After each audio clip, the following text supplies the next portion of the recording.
Very good morning, dear students. Today we will start chapter number 2, land, soil, water, natural vegetation and wildlife resources in geography. आपका आज क्या है, हम geography में जो lesson number 2 है उसको हम क्या करेंगे, स्टार्ट करेंगे. जस्ट आपको आज रीड करना है इस चैप्टर को. बट बिफोर रीडिंग करने से पहले ये जानना बहुत इम्पॉर्टेंट है कि इस चैप्टर में क्या क्या आपको रीड करना है और कौन कौन से आपके मेजर टॉपिक्स हैं जिनको आपको रीड करना है और समझना है. तो रिसोर्सेज के बारे में आप सभी जानते हैं कि रिसोर्सेज क्या हैं, और आपको मैंने इससे जो आपका प्रीवियस चैप्टर था लेसन नंबर 1 रिसोर्सेज, उसमें मैंने आपको ऑल काइंड्स ऑफ रिसोर्सेज के बारे में क्या किया था, एक्सप्लेन किया था. रिसोर्सेज के बारे में कोई भी कन्फ्यूजन नहीं है. अब रिसोर्सेज के बाद जो हमारा नेक्स्ट चैप्टर है उसके बारे में हम आज डिस्कस करेंगे. तो आज हम जो भी हमारे नेचुरल रिसोर्सेज है लाइक लैंड, सोइल, वाटर, इन सब के बारे में क्या करेंगे, डिस्कस करेंगे. तो सबसे पहले जो हमारा रिसोर्स है, नेचुरल रिसोर्स लैंड, उसके बारे में डिस्कस करेंगे कि लैंड क्या है. आफ्टर दैट जो लैंड का यूजेस हम किन किन पर्पज से क्या करते हैं, लैंड को यूज़ कर सकते हैं. फिर उसके बाद after that we will discuss about the division of land on the basis of private land and community land. इसके बारे में क्या करेंगे, हम उस डिस्कस करेंगे. उसके बाद हम देखो ये जो पिक्चर है, इस पिक्चर में बहुत कुछ शो किया गया है. जो पिक्चर नंबर 1 है वो एक रूरल पिक्चर है जिसमें पास्ट और प्रेजेंट टाइम की सिचुएशन दी है. पास्ट टाइम में जो सिचुएशन है रूरल एरियाज़ की वो आज प्रेजेंट टाइम से डिफरेंट है. पास्ट टाइम में जो क्या था, ह्यूमन कैसे कर रहा था एग्रीकल्चर, ट्रेडिशनल मेथड के थ्रू क्या कर रहा था, एग्रीकल्चर कर रहा था. वहाँ पे क्या थे, छोटी छोटी हर्ट्स थी, उनका जो हैबिटाट था या जो उनका हाउस था वो क्या थी, हर्ट थी. ठीक है. और जो भी एग्रीकल्चर होती थी वो क्या है, ट्रेडिशनल मेथड से हो रही है. लेकिन इसी पिक्चर को आप देखो, ये भी रूरल एरियाज़ के पिक्चर है. अब यहाँ पे जो एग्रीकल्चर है वो क्या हो रही है, ट्रेडिशनल मॉडर्न मेथड से हो रही है. अब जो हट का प्लेसेस है वो किसने ले लिया है, एक पक्का हाउस, यानी कि जो बिग हाउस या पक्का हाउस है जो कि किससे बना होता है, ब्रिक्स और स्टोन से, सीमेंट से बना है, उस हाउस ने ले लिया. यहाँ पे अब क्या आ गए हैं, इस टूल की जगह क्या आ गया, ट्रैक्टर्स और मशीन्स आ गई हैं. और सेम ऐसा ही क्या है, पिक्चर नंबर 2 देखिए आप, इसमें भी क्या है, अर्बन एरियाज़ की सिचुएशन दी गई है पास्ट टाइम में और प्रेजेंट टाइम में. तो जो पास्ट में आप अर्बन एरियाज़ की जो लोकेशन देखेंगे, यहाँ पे टू मच व्हीकल्स नहीं है, सिंगल रोड्स हैं और बहुत बड़ी बड़ी बिल्डिंग कंस्ट्रक्ट नहीं. लेकिन प्रेजेंट टाइम में आप देखो टू मच व्हीकल्स रोड पे हैं और रोड्स भी क्या है, उनका डिवीजन हो गया है, बहुत सारी रोड्स कंस्ट्रक्ट हो गई हैं और बहुत सारी बिल्डिंग्स क्या हो गई है, कंस्ट्रक्ट हो गई. तो इन सब के बारे में हम क्या करेंगे, डिस्कस करेंगे.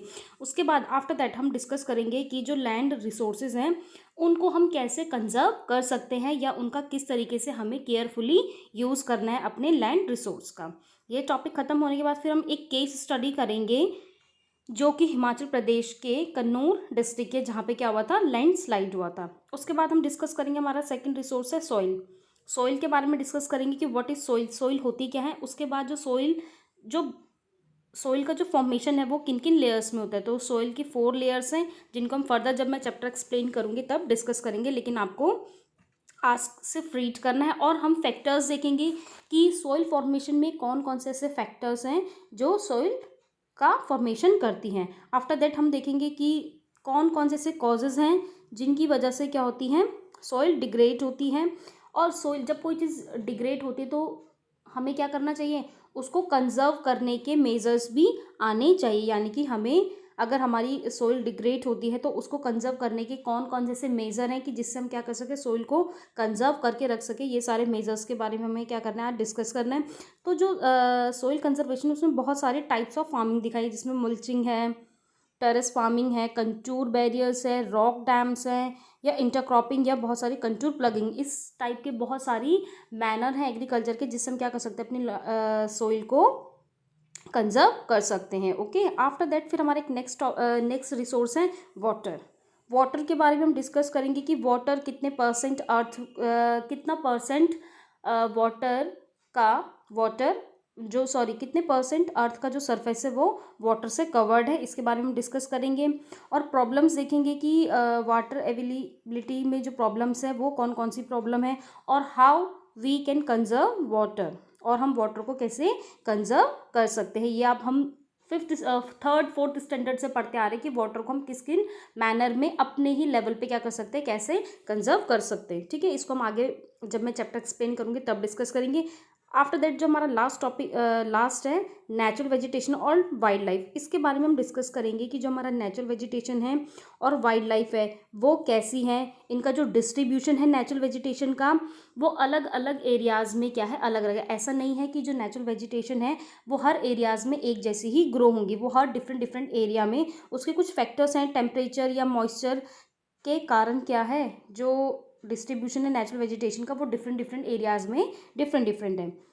ओके, उसके बाद हम डिस्कस करेंगे कि कैसे हम नेचुरल वेजिटेशन और वाइल्ड लाइफ को कंजर्व कर सकते हैं। ठीक है, अब जो नेचुरल वेजिटेशन और वाइल्ड लाइफ है उसको हम कैसे कंजर्व करके रख सकते हैं। तो अब नेचुरल वेजिटेशन को और वाइल्ड लाइफ को कंजर्व करने के लिए गवर्नमेंट ने भी डिफरेंट डिफरेंट लेवल पे डिफरेंट डिफरेंट स्टेप्स लिए हैं, उन सब के बारे में हम डिस्कस करेंगे। और हम भी क्या कर सकते हैं, गवर्नमेंट तो लेती है बहुत सारे स्टेप्स, लेकिन एज अ ह्यूमन बीइंग या as a citizen of country हम भी क्या कर सकते हैं, नेचुरल वेजिटेशन को कंजर्व करने के लिए या वाइल्ड लाइफ को कंजर्व करने के लिए अपने ही लेवल पे कुछ स्टेप्स ले सकते हैं। हम प्लांट्स को ग्रो कर सकते हैं। इन सब के ही बारे में हम क्या करेंगे, आज आपको रीड करना है।